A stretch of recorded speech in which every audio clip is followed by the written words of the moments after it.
Welcome to the Wide for the Win podcast. Our goal at Wide for the Win is to help authors grow publishing success across multiple platforms and formats through education, training, support, and community. If you're interested in reaching readers around the world, diversifying your income as an author, and exploring the freedom of living a truly indie author life, you've come to the right place.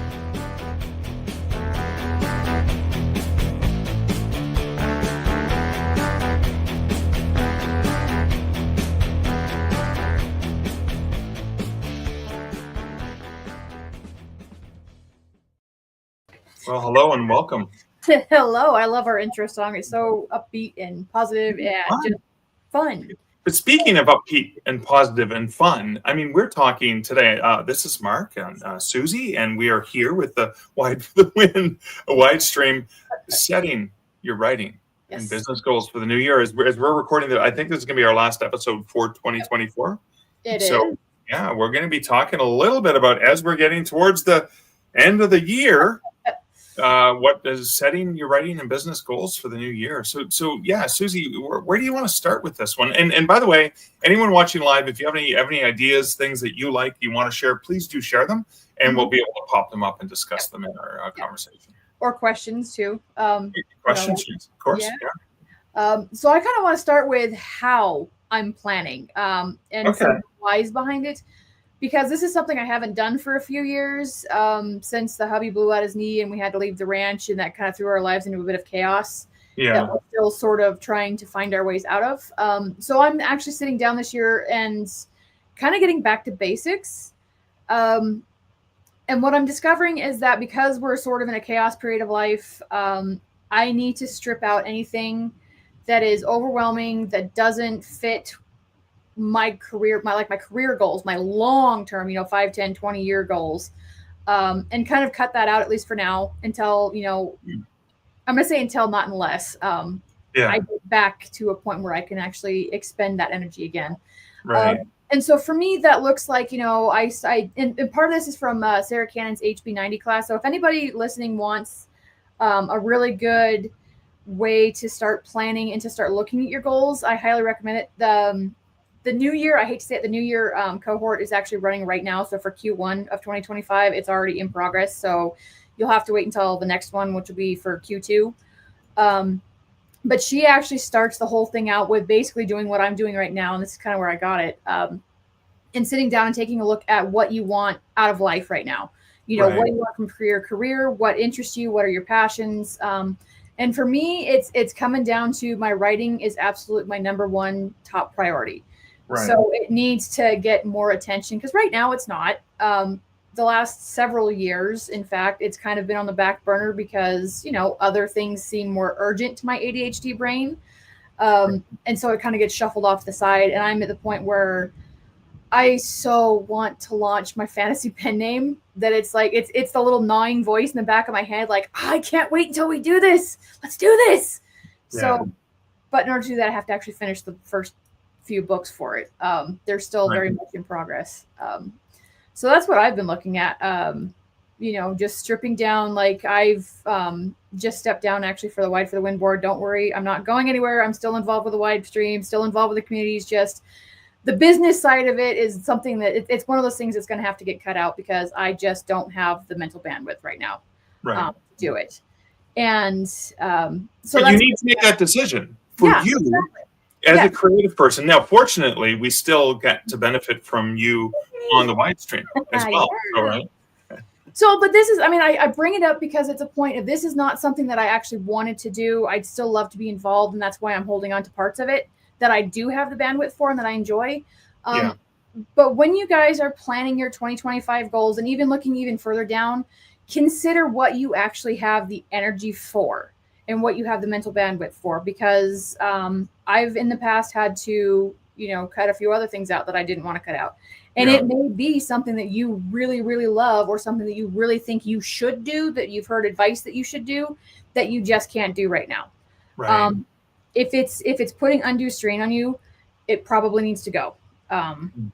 that would be just my, my 2 cents there.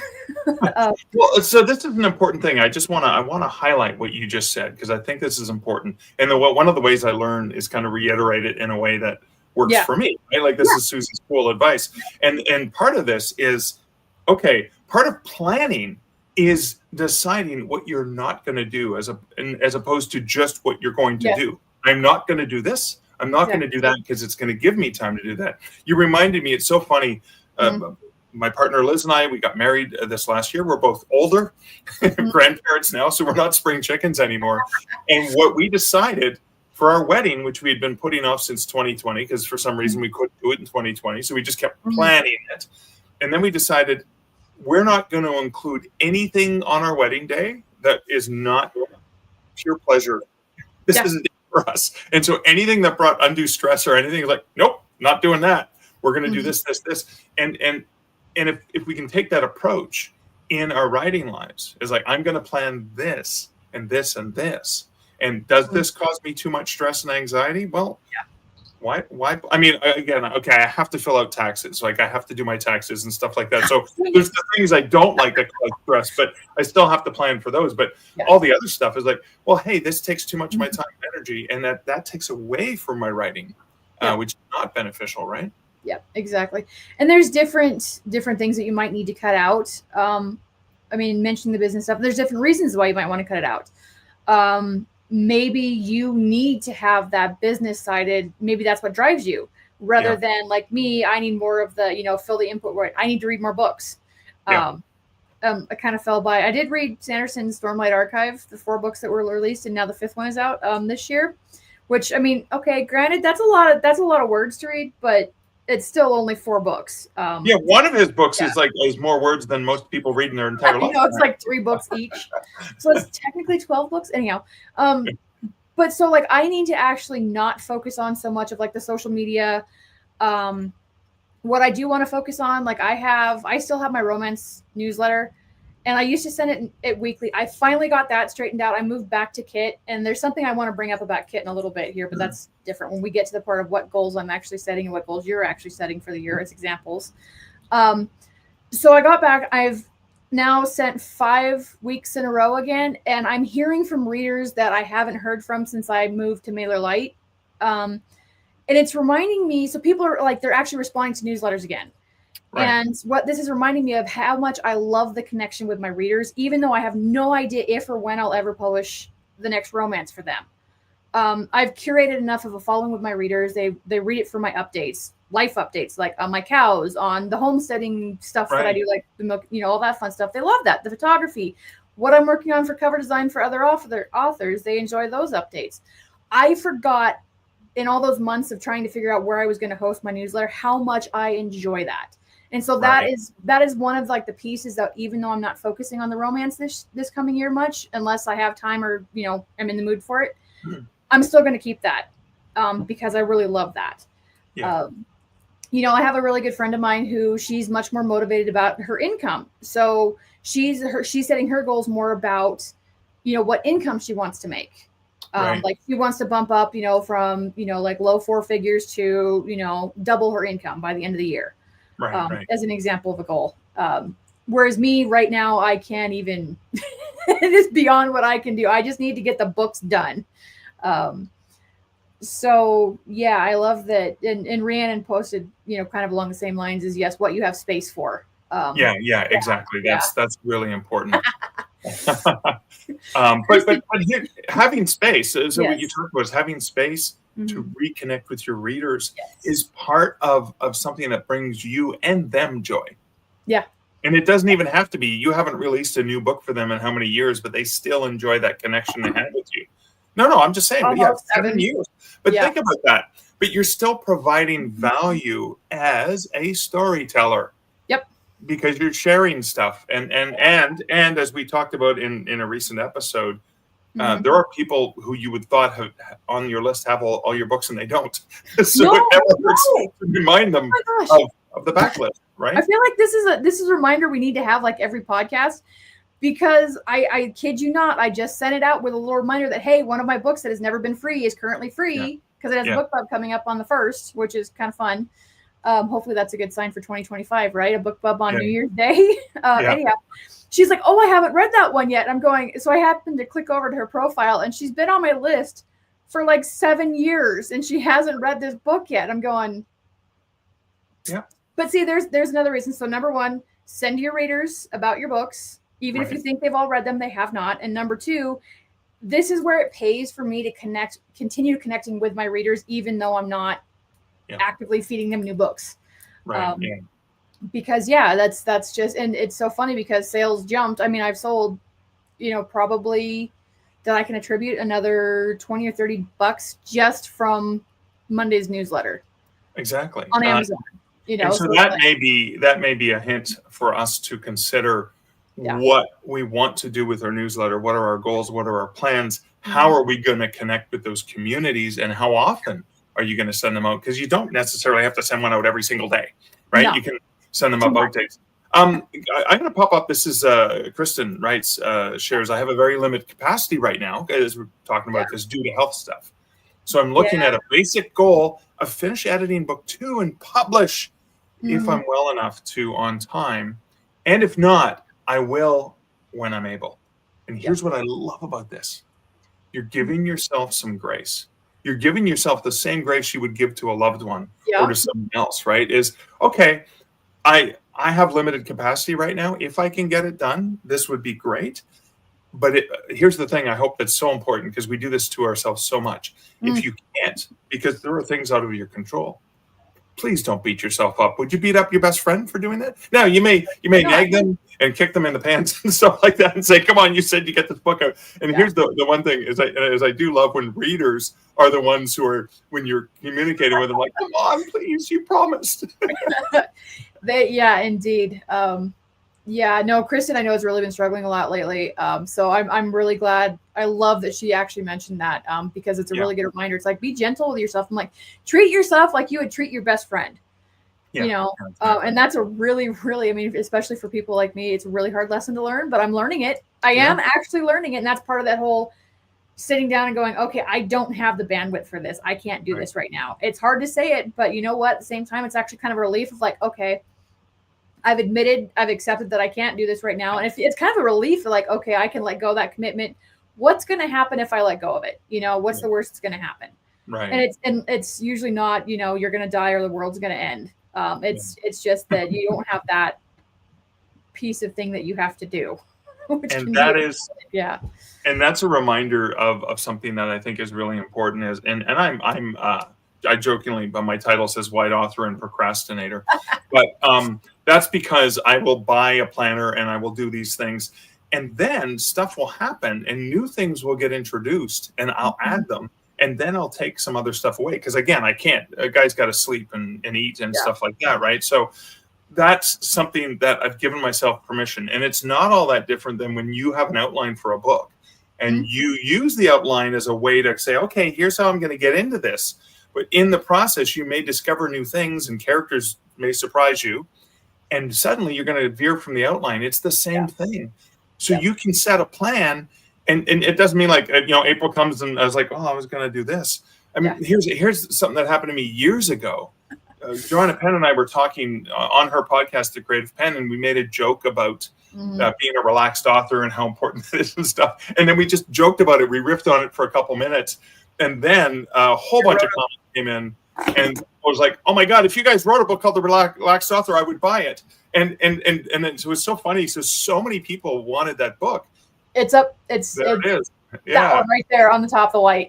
But one of the things that happened is I already had a full schedule, and so did Jo. And she reached out and said, this isn't a bad idea. What do you think? And we're like, and that's where I had to look at and again, it's not like my plans are rigid. Jo's a lot more of a planner and stuff, but we both looked at our plans and said, yeah, we can fit this in.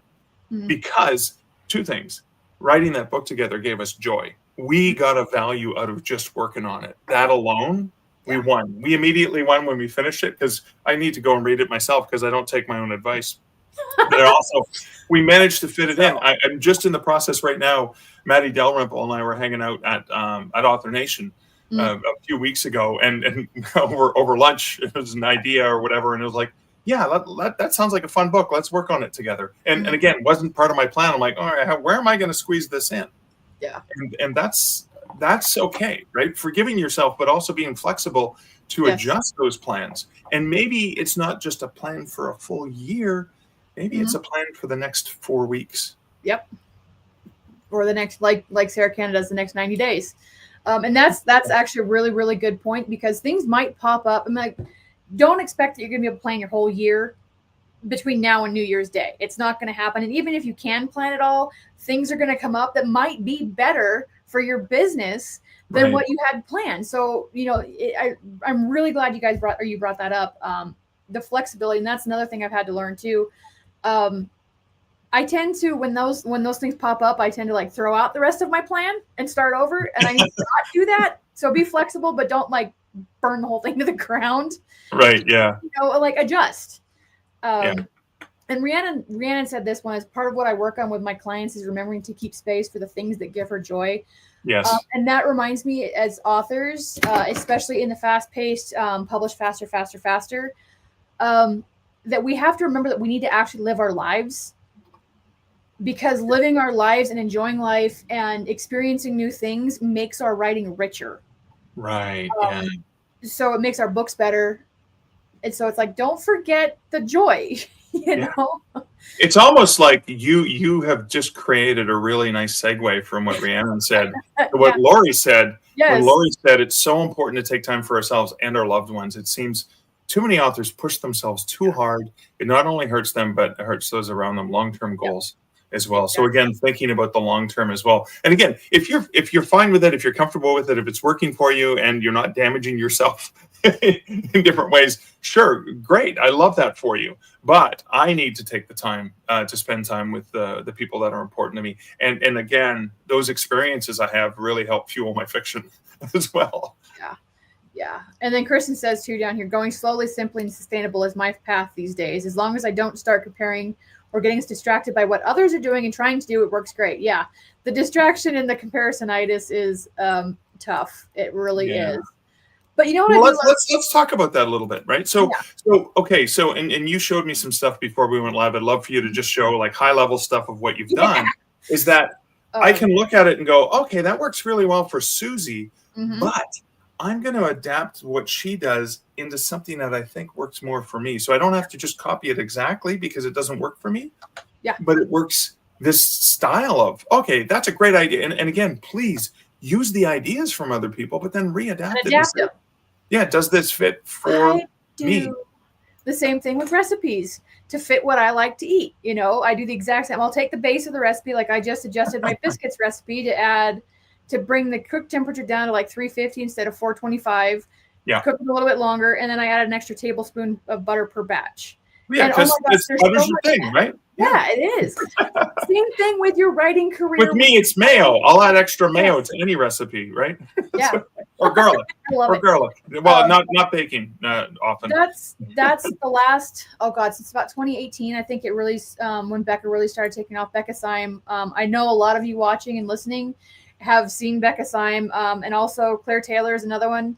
And like your book with Joe, the relaxed author, I'm loving seeing this, that so many of the industry professionals and the gurus are starting to push more of a, hey, holistic, take care of yourself. And if you take care of yourself, you're taking care of your writing career as well. I'm really loving seeing a lot more of that come out instead of the just how much money can you make as fast as you can make it. Yeah. Because it's not sustainable.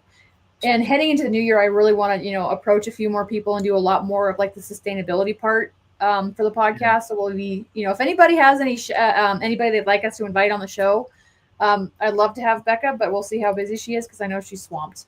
Yeah. If you have a wish list, let us know either in the comments or message us on the Facebook admin team. Yeah. And we'll add that to the list because we're going to start working on the calendar for 2025. But that's a side story. No, that is really good. So Eliana, if I pronounce this right, Eliana asks this, and I think this is important a question because it's kind of pertinent. It is. Do you need it because it's valuable a question for authors? Do you need to have direct back matter for each book for each platform? Asking as an author who releases quickly, like 1 to 2 books a month. So, cool thing is if you use Vellum, you can have separate editions for the various platforms. I tend to use a universal book link. I'm partial to books to read, but there are other platforms. BookFunnel just released a great tool for allowing that sort of universal book link. Genius Link has one, and a book linker, I think. So there's different, and there's so many different ways you can do that. I think it's important to have a direct back matter link to your author website or to some universal book link, because one of the things you can't do or shouldn't do is have a link to Amazon, for example, in Apple's book or whatever case may be. You want to have a link that's agnostic. That is, and the best agnostic place is your website, where you can control where they go. Yep, I'm a fan of universal. And again, that's me leveraging a tool that makes it easy for me to do that work, because if I'm releasing that many books, oh my goodness.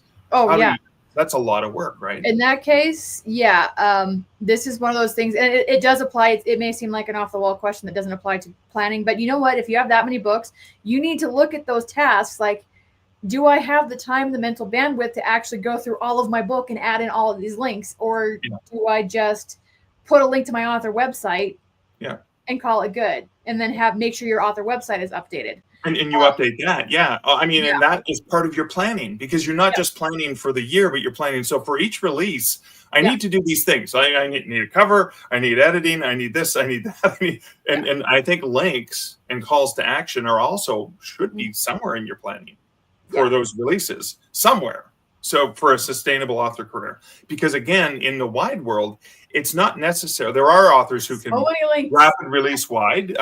Juliet Banks, who's been on the podcast as well, is an author who releases wide very consistently, very rapid release.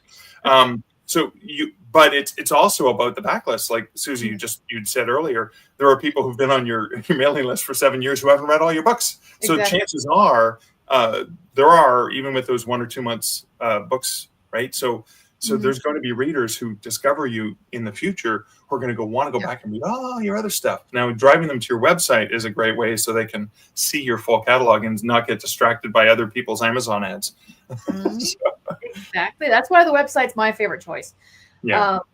I've kind of pared mine down to, I have a book list that links, each book is linked to its page on my website. Or if I use Vellum, so I actually do input, but I've only got 13 books. So it's a little bit easier for me. At some point, I'm not updating older books when I release new books. It already got to the point. And the other thing too is like the retailers don't update your ebooks necessarily. Sometimes they do, sometimes they don't. With the people who have it in their catalog, it may be only the new people who get that new version. It'll only be the new people. So if somebody bought your book 5 years ago, it's going to have the old version. So it's like, why did I even bother? So for me, perennially speaking, it's easier to have pages on my website that I direct directly to. And then that page has all the links. Exactly. So we're seeing, Kristen says that as well. I have a website link because I don't have the time for all the individual links as well. It makes a lot of sense. Exactly. Go check out all my books here. And that you can update on your own time, separate from publishing that book. Okay, so you were talking about like planners and that kind of thing. You said you wanted me to bring that on. So, and speaking of adapting too, I actually make my own planners because I'm a nerd. I have my own coil binding punch and my own coils, so I can make them all and do all the fun stuff, and the guillotine paper cutter. So I've kind of played with different planners over there, and what I've kind of come down to is something very, very simple. I literally just have a month spread where I can write in really tiny, tiny little letters, any appointments, business related that I can't move. And if there's things like cover design that I need to, email people about, I'll stick them on sticky notes because those might not be set in stone. Something may come up where a client has to move a cover, or I have to move a cover date. So those I can actually move if I use sticky notes. The only other thing in here, and I did actually add a week, and I was talking to Mark about this. I added a week spread where it has the to-do list for the week. Daily tasks, and then I have just the dated weeks. That actually, as soon as I added that back into it, I stopped using it, which tells me that I don't need that. It's actually becomes too overwhelming. So I'm going to cut that out for 2025. And then the only other thing I have in here, two other things. I have my writing tracker, which is literally just a 2-page spread. So on this side, I've got when I start writing or how long I spent writing, the word count. and then where my manuscript or whatever I'm working on is at. And then I have, because I'm a visual person, I have my bar graphs, shows how many words I wrote that day, and it's color coded to being on what book I worked on, because I tend to work on multiple at once. Right. And then the really big deal for me, because I have ADHD, my done list. And these are just blank journal pages I added in where I write what I accomplished in a day, because if I don't write it down, I will forget that I did it, and I will still feel like I got nothing done. Even though, like on some of these days, I mean, most days it's a pretty short list because I only put the main projects that I completed. Yeah, I don't say that, I actually went to the washroom and I managed to wash my hands after. Like, I don't put all of that stuff in there. I'm trying to find. Okay, so like here's a couple of them where I got a lot more done on a day. Right. So that helps me see that I'm actually accomplishing stuff. And then if I ever want to go back and see what I actually did accomplish in the year, it's already written down. I don't have to try and remember it, which doesn't work. But I like the other aspect of this, and this is more for your mental and emotional well-being, is you get stressed out and you're like, oh, I didn't get things done. You can go back and look at the last month or 6 months or whatever and go, you know what? I got a lot of stuff done. No, I may not have gotten everything on my list done, but look at what I did get done. So again, it's you're being your own best friend, where you're going to be supportive of your best friend who's down on themselves because they didn't get enough done. You're like, but look at what you did. And so you're being your own best friend going, you did this, you did this, you did this, you did this. You're pretty awesome. And I think we need to do that for ourselves every once in a while too.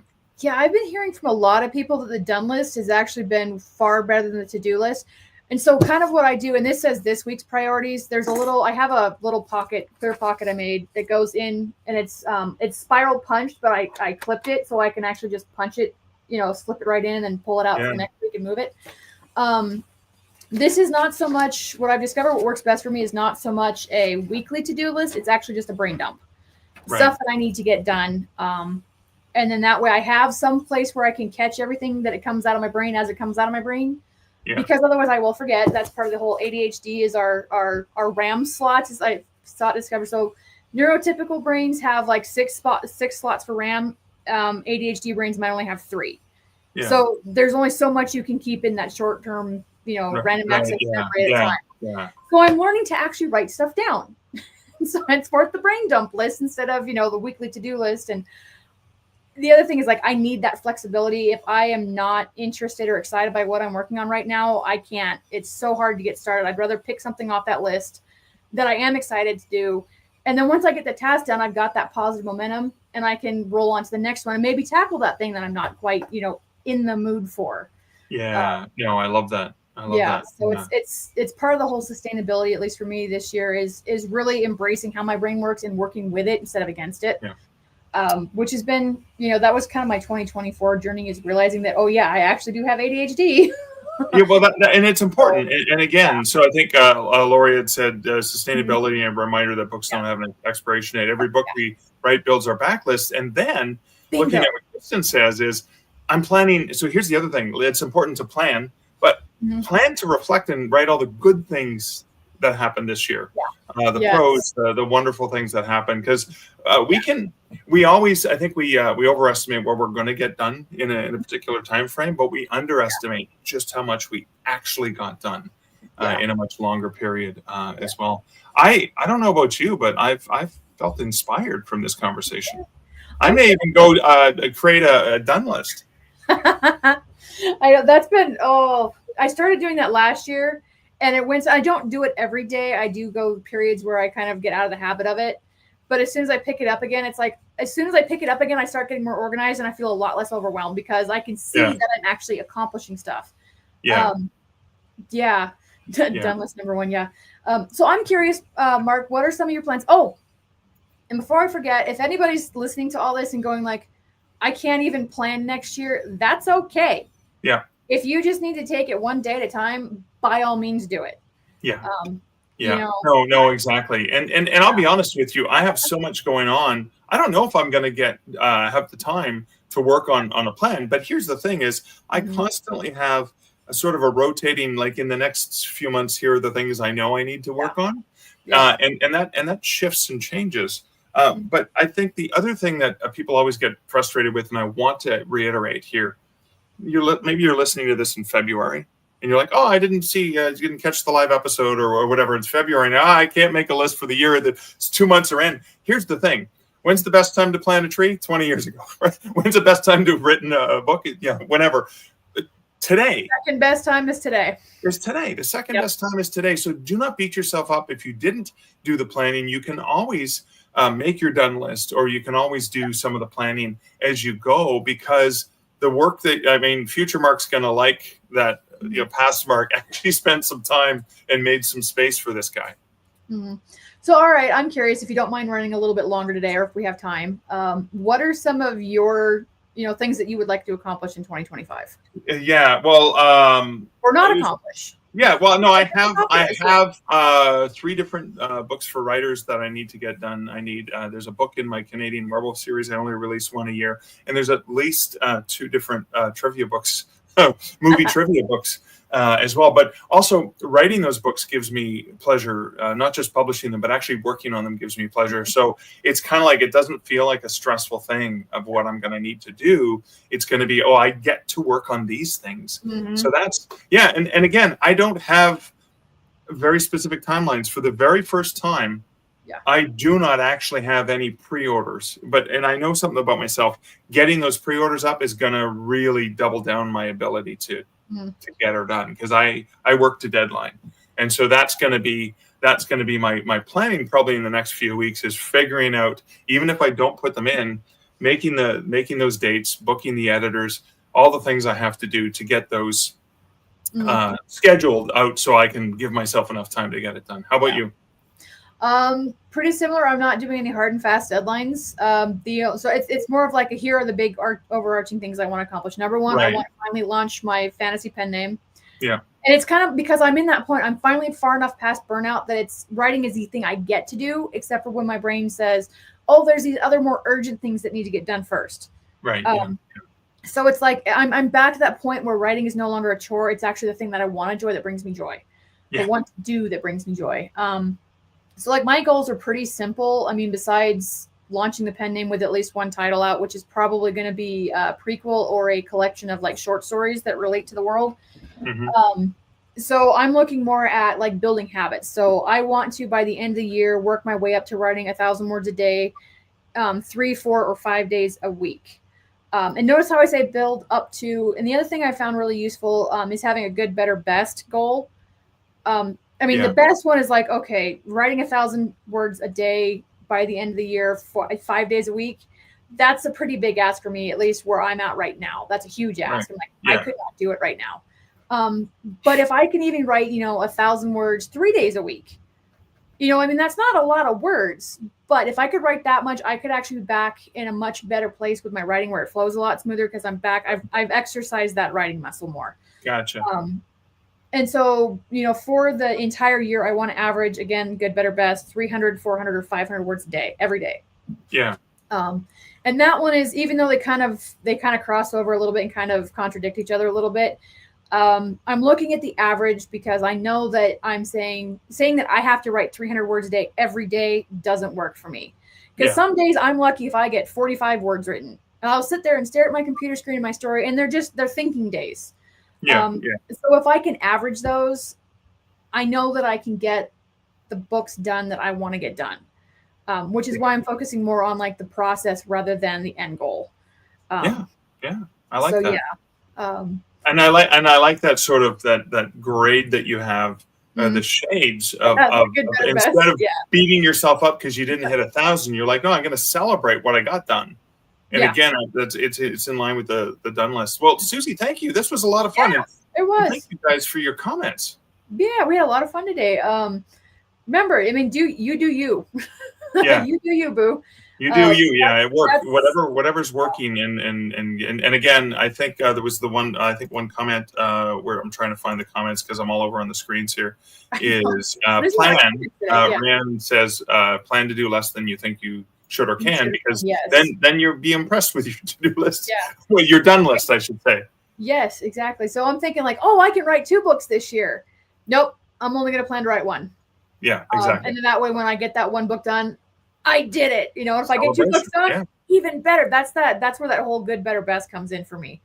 Yeah, I'm like shooting for that low one, but I'd really like to hit the high. And if I fall somewhere in between, cool. Yeah, great. That's awesome. Yeah. Cool. And like, I think Paul, our Wide for the Win board member, Paul Ardoin, was the one. He does really, it's so working differently. He does really well when he sets the astronomical goals.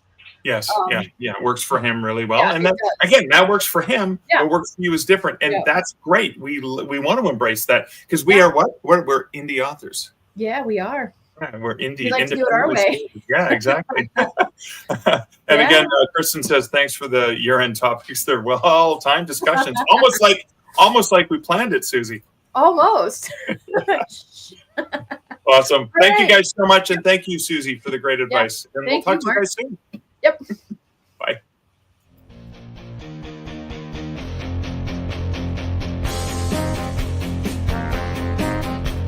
You've been listening to the Wide for the Win podcast.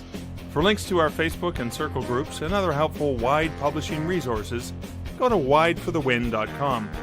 The music for this podcast, Sax and Rock and Roll, was written and performed by Kevin MacLeod and was licensed at incomptet.com.